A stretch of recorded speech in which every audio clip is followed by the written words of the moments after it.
Je m'appelle Babacar Fall. Je suis maître assistant à l'école normale supérieure de l'Université de Dakar. Je suis professeur d'histoire africaine. What is your definition of the African diaspora? Je définis la diaspora africaine comme cette communauté qui initialement est fondée sur la couleur de la peau et qui retrouve en Afrique la mère patrie, le point de départ de cette communauté qui est aujourd'hui éclatée et que l'on retrouve un peu aux quatre coins du monde et qui se réfère à une même culture, à une même origine à partir de la couleur de la peau, mais qui, au-delà de la couleur de la peau, s'identifie à une communauté culturelle, à un mode de pensée et qui est donc confronté au challenge d'un monde moderne qui de plus en plus est un monde multiculturel. Why is discussion about this topic important? Je crois que cette discussion sur la diaspora et la modernité est très importante parce que, premièrement, comme vous le savez, l'Afrique est confrontée à une mondialisation de la vie, et dans ce processus de mondialisation, l'Afrique occupe de plus en plus une place dite marginale.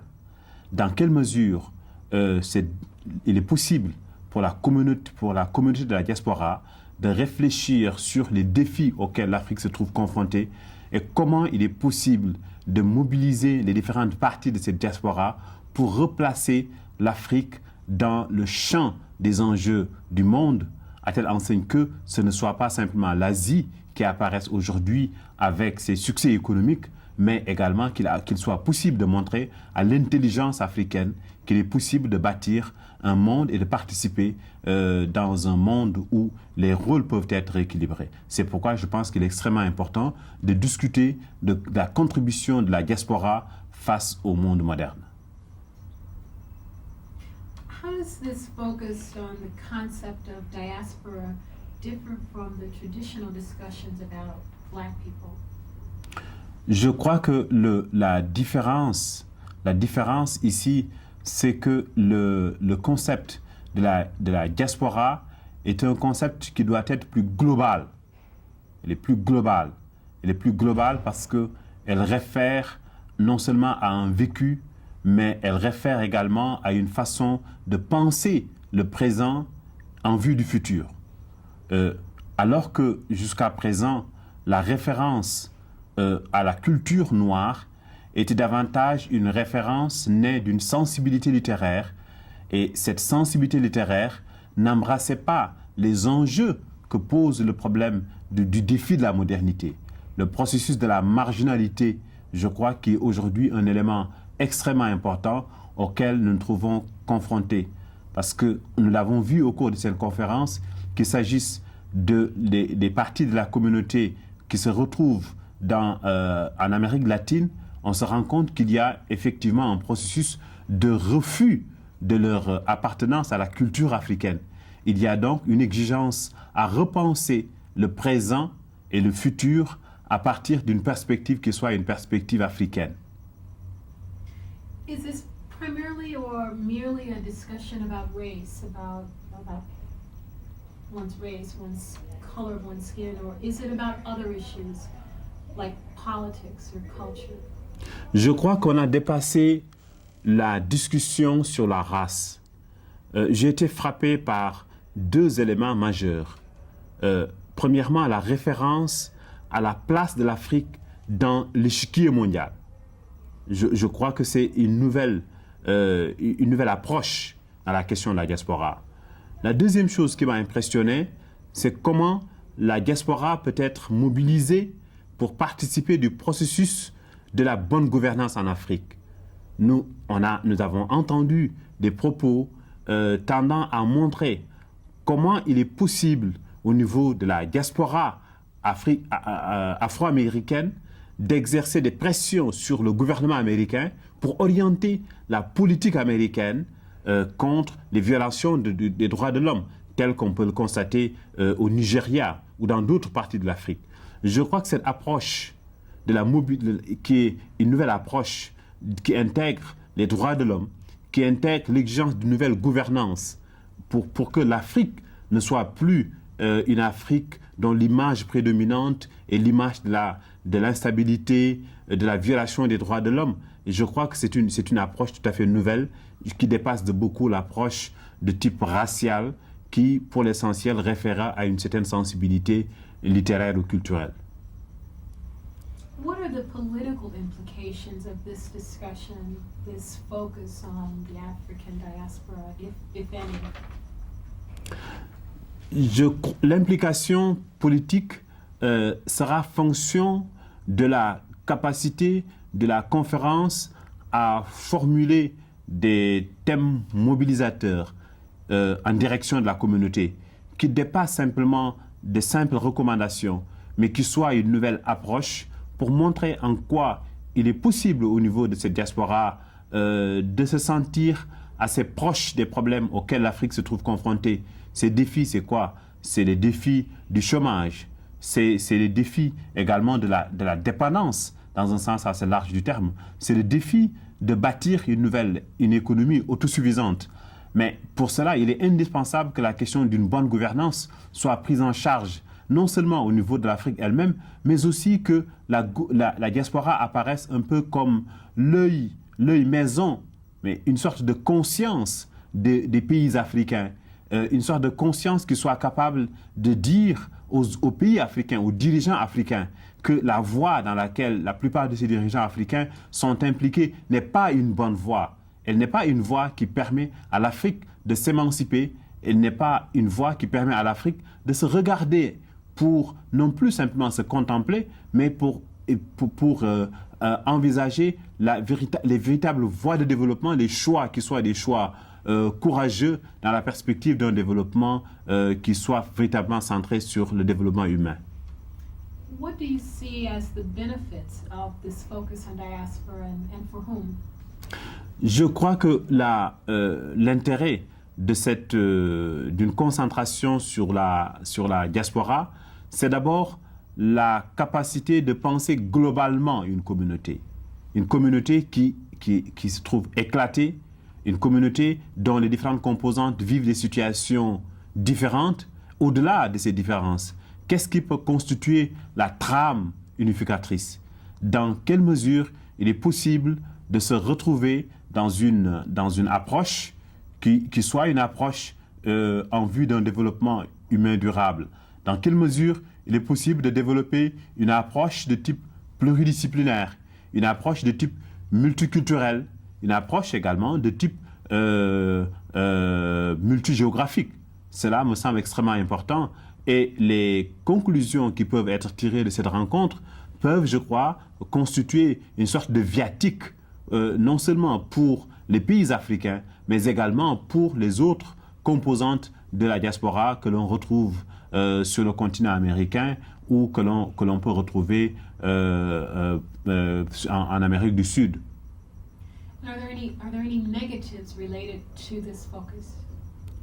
Je crois que le danger qu'on peut retrouver dans cette concentration sur le culte de la spécificité, si la diaspora doit simplement se retrouver pour faire le culte de ce qui fait sa particularité, c'est-à-dire la couleur de sa peau, c'est-à-dire une certaine nostalgie culturelle, alors je pense effectivement que ce sera un grave danger, un danger qui constitue un retard par rapport à l'Afrique et à l'évolution du monde moderne. Mais si cette retrouvaille est une réflexion critique et ouverte qui se veut une approche globale, à partir de ce moment-là, je pense que il serait tout à fait bénéfique pour la diaspora de se retrouver, de discuter sur des thèmes porteurs et surtout des thèmes qui constituent les défis auxquels le monde se trouve confronté, mais également auxquels la diaspora se trouve confrontée. What issues do you think people need to take into consideration when discussing this topic of diaspora? Je crois que les thèmes les plus pertinents sont des thèmes liés à la question des droits de l'homme, à la question de la démocratie la question de l'émergence d'une société civile dans les pays africains, les thèmes également, les thèmes portant sur l'état de l'économie et de la société dans les pays africains et au niveau des pays de la diaspora, pour réfléchir sur les nouveaux rapports qui devraient être envisagés dans le cadre d'un développement économique durable. Je crois qu'il faut le regretter, on n'a pas, à l'occasion de cette conférence, des communications qui portent sur l'état de l'économie africaine, l'état de certaines économies dans les pays où nous avons une forte composante de la diaspora. Je crois que ce manque est à regretter, est un vide qu'il y a lieu de combler pour les prochaines conférences, parce qu'une chose est de discuter sur la longue durée, sur la part de l'Afrique dans l'histoire mondiale, mais autre chose est aussi de poser la question de la place de l'Afrique dans l'évolution du monde aujourd'hui et demain. Nous devons avoir le courage de poser cette question pour voir quelle est notre responsabilité, quel est le rôle de la diaspora, quels sont les véritables rapports, quels sont les enjeux. Et c'est à partir de ce moment-là qu'on pourra déterminer les nouvelles approches en termes d'études. Est-ce que nous devons simplement continuer à étudier la littérature, la poésie, la danse, le cinéma? Ou est-ce que nous devons comprendre également qu'à côté de ces études portant sur les études littéraires et humanistes en général, nous devons effectivement orienter la jeune génération vers des études, des sciences de pointe? Il est absolument indispensable que la jeune génération soit formée à l'ère de la technologie moderne. Sans cela, nous risquons effectivement une marginalisation, parce que nous devons concevoir le présent de l'Afrique, mais nous devons concevoir ce présent de l'Afrique à partir de notre propre personnalité. Quel va être l'apport de l'Afrique dans la nouvelle histoire que l'humanité va écrire? Et c'est cette perspective qui me semble être un challenge extrêmement important que la diaspora doit relever. Is this a topic that is being widely discussed where you come from? This topic of diaspora? Je dois dire qu'il y a dans un pays comme le Sénégal, la question de la diaspora a été une question très importante du temps du président Senghor. Comme vous le savez, le président Senghor a beaucoup milité pour la cause de la diaspora. Et bien sûr, sous l'influence du président Senghor, le Sénégal a été au rendez-vous et à l'initiative de beaucoup de mouvements participants de la consolidation de la diaspora. Et je pense que nous allons bientôt célébrer le 30e anniversaire du premier festival des Arts Nègres. Cela est un événement extrêmement important. Il faut regretter que l'héritage senghorien sur la question de la diaspora ne soit pas pris en charge présentement. Mais il n'empêche que nous retrouvons encore au niveau du Sénégal des milieux qui sont extrêmement sensibles sur la diaspora.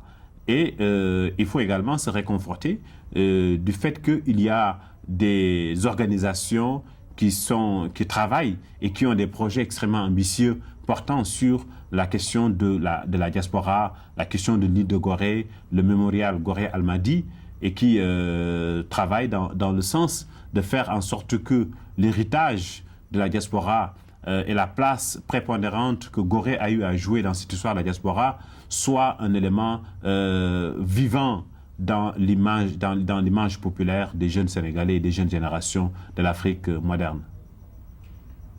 Besides the President's initiative and his efforts in this matter, what other kinds of people, educators, other politicians, or, for example, are involved in this discussion? Is it a mixture of people, or is it certain Oui, groups? je crois qu'il y a une gamme variée d'hommes et de femmes qui font de cette problématique de la diaspora une problématique importante au Sénégal. Nous avons bien sûr des hommes politiques, mais nous avons également des écrivains, des hommes de culture, qui sont des hommes de culture, des hommes de culture dans le sens large du terme, qui soient non seulement des écrivains, mais aussi qui soient des hommes et des femmes qui s'intéressent à la danse, au cinéma, et qui, à travers le concept de la diaspora, essaient de réconcilier une certaine l'Afrique avec sa mémoire, avec ses origines, et la solidarité entre l'Afrique et les autres parties de la diaspora. C'est cela qui fait que, à l'occasion des différentes manifestations, qu'il s'agisse de la Biennale ou qu'il s'agisse des rencontres culturelles, nous avons une participation très importante des différents membres de la diaspora, et cet éclairage est une partie très importante de la réflexion sur les problématiques nouvelles. How do you see this idea of the diaspora manifesting itself into a concrete reality where you come from, and what forms or what formats is it taking beyond discussion? Are there any concrete manifestations of this reality? Je crois que une des manifestations de cette diaspora, c'est la référence à une même identité, une certaine solidarité. J'ai été frappé par une enquête que j'ai organisée en direction des élèves des lycées, d'un lycée de Dakar, et je leur ai demandé que représente pour vous un noir de la diaspora. J'ai été frappé par le fait que 95% des réponses des jeunes indiquent que le noir américain est un frère. Le noir américain est fier de son identité. Et nous sommes fiers d'appartenir à une même communauté. J'étais particulièrement impressionné par cette prise de conscience de l'identité de communauté et de l'identité du destin historique entre ces jeunes Sénégalais et la communauté noire américaine. Bien sûr, il y a toujours un prisme à travers lequel le Sénégalais peut percevoir le noir américain, parce que c'est d'abord l'Américain. Or, il y a toute cette fascination de l'Amérique sur la jeune génération. Donc, c'est là peut-être un biais extrêmement important.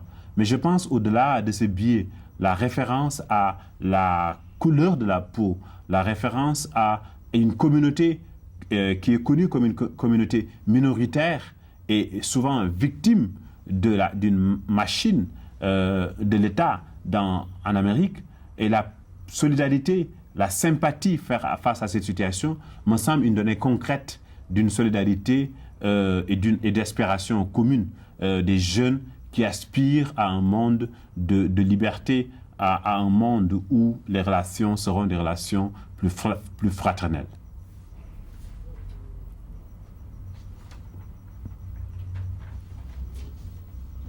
Why is this particular conference important? Why do you think this conference here is important?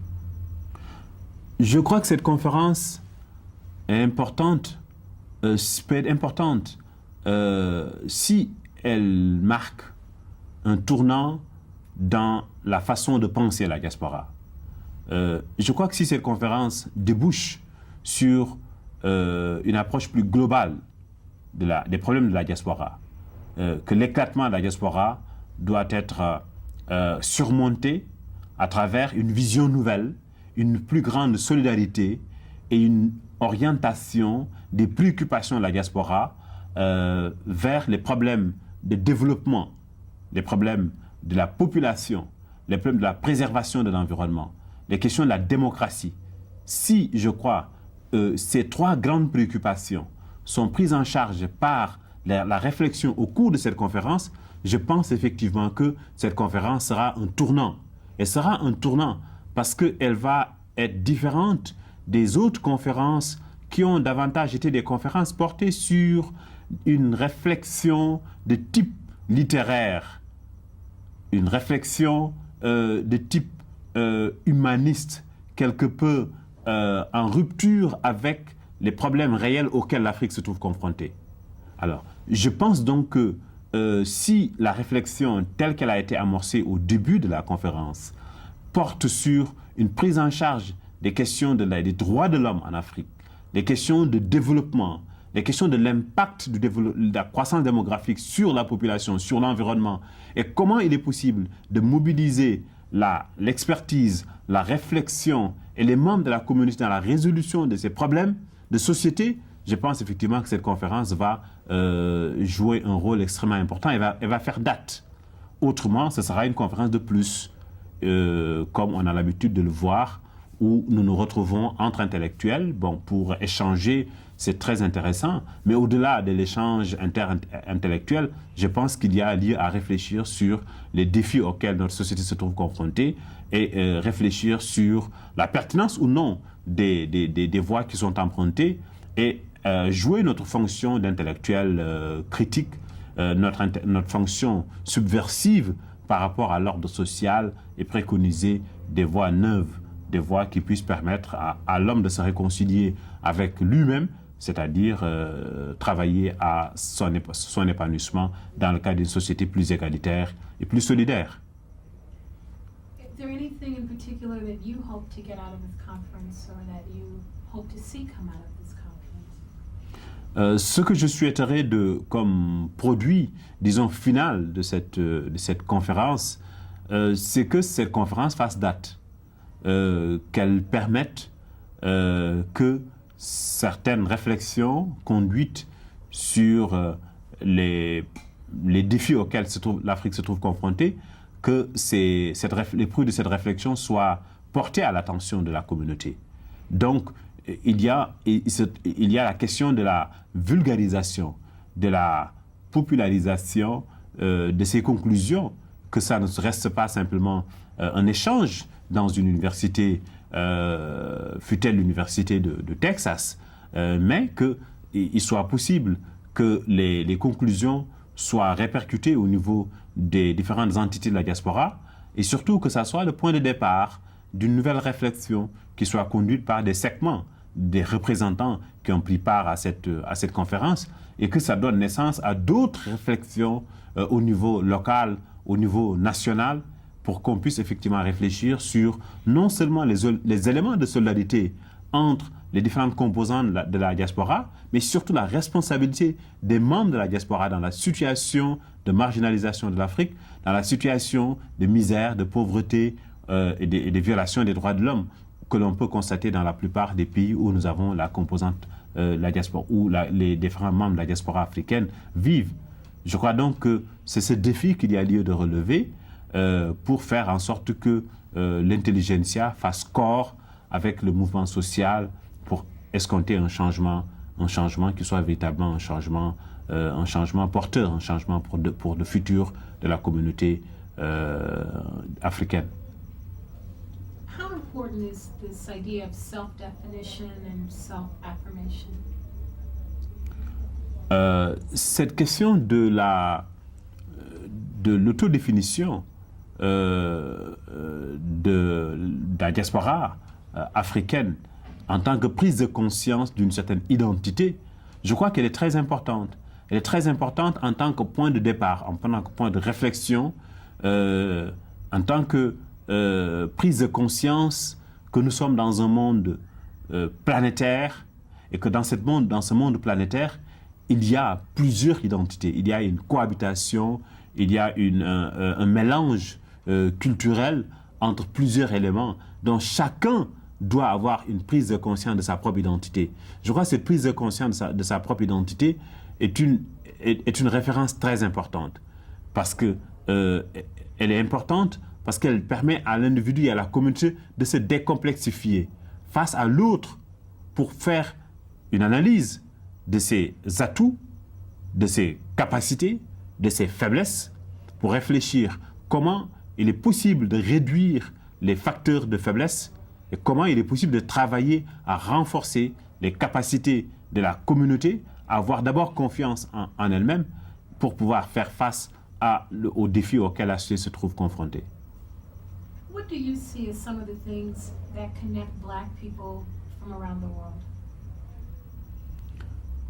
Ce qui peut être considéré comme une base de connexion ou base de réseau c'est d'abord la prise de conscience d'appartenir à une diaspora, à une même diaspora, d'appartenir à une même communauté culturelle et de considérer cela comme un point de départ pour une plus grande solidarité. Une plus grande solidarité en tant que force de pression dans le réseau des relations mondiales.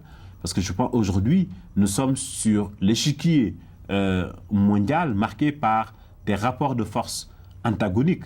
Et il va sans dire que les minorités qui ne sont pas organisées, les minorités qui ne sont pas capables de prendre les bonnes décisions ou d'influer dans les mécanismes de prise de décision, ces minorités vont être des minorités marginalisées. Et je crois qu'on peut donner, on a plusieurs exemples de minorités qui font la politique aux États-Unis, en France, en Grande-Bretagne. Je crois que l'exemple de ces minorités organisées pour jouer sur les mécanismes de prise de décision doit inspirer l'Afrique pour comprendre que la diaspora africaine, elle sera forte si ces différentes composantes sont capables de partir, de faire une analyse concrète de la situation, de déterminer les points de faiblesse et les points de force pour pouvoir véritablement s'engager dans une voie qui permette à la communauté d'être mobilisée en vue de la solution des problèmes auxquels se trouvent la plupart des membres de sa communauté.